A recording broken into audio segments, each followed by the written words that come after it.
A survey by the Speaker of the House of Representatives Yakubu Dogara in June 2017 showed that over 67% of Nigerians, which amounts to more than 100 million poor people, cannot afford hospital bills for the treatment of illnesses such as malaria, and that is in public health facilities.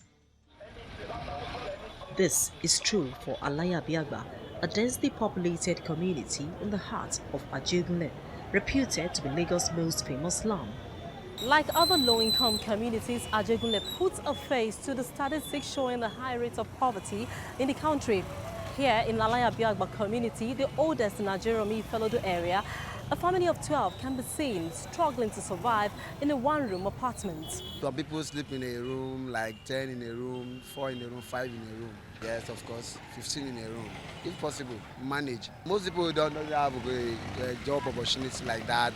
And most people are just managing, squatting with friends or squatting with family. My own compound, we are more than 60. Then it's only 8 rooms. Then we reach like 60, yeah, something like that.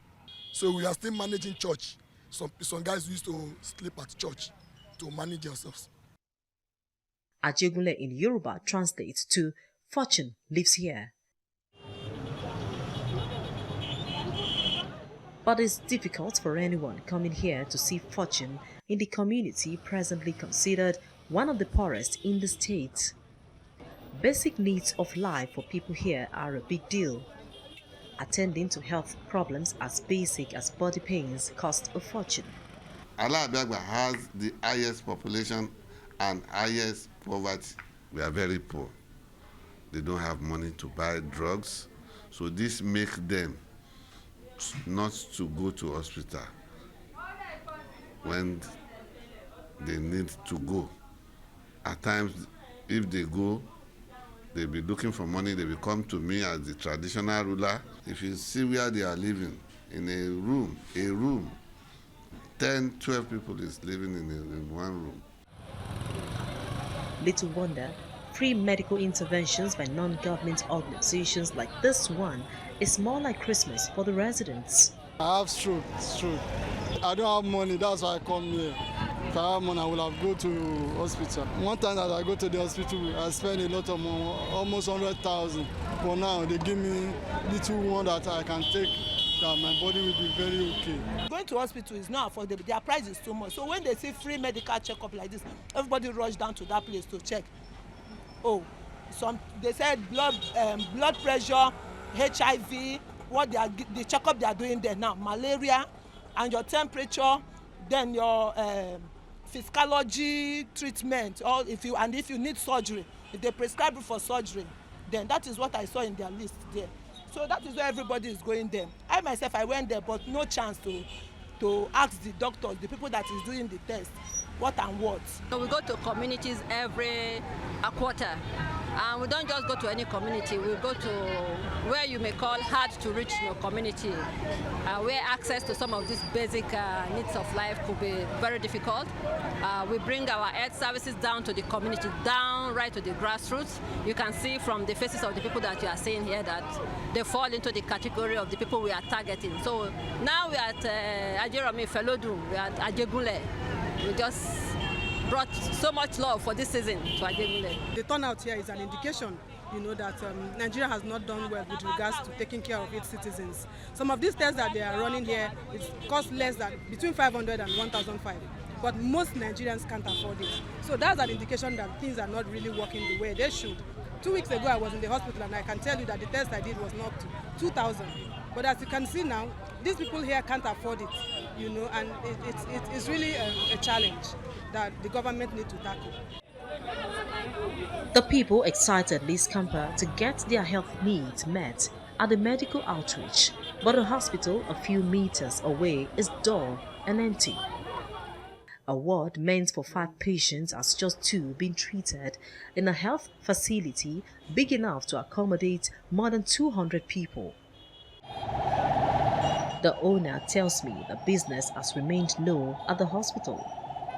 Those who desire to be treated don't have money to pay the bills.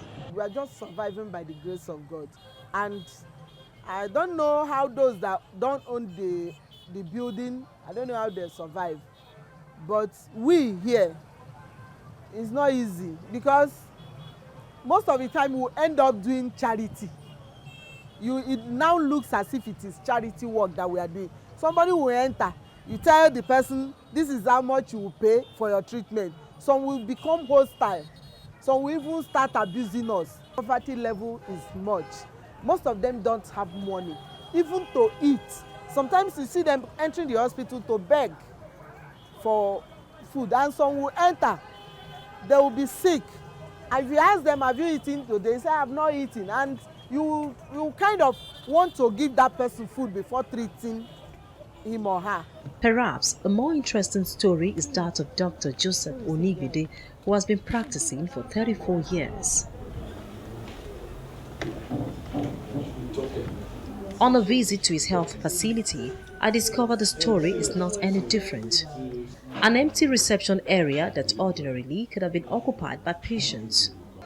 Onigbide tells me that 5 out of 10 patients who visit the hospital in a week beg for free services.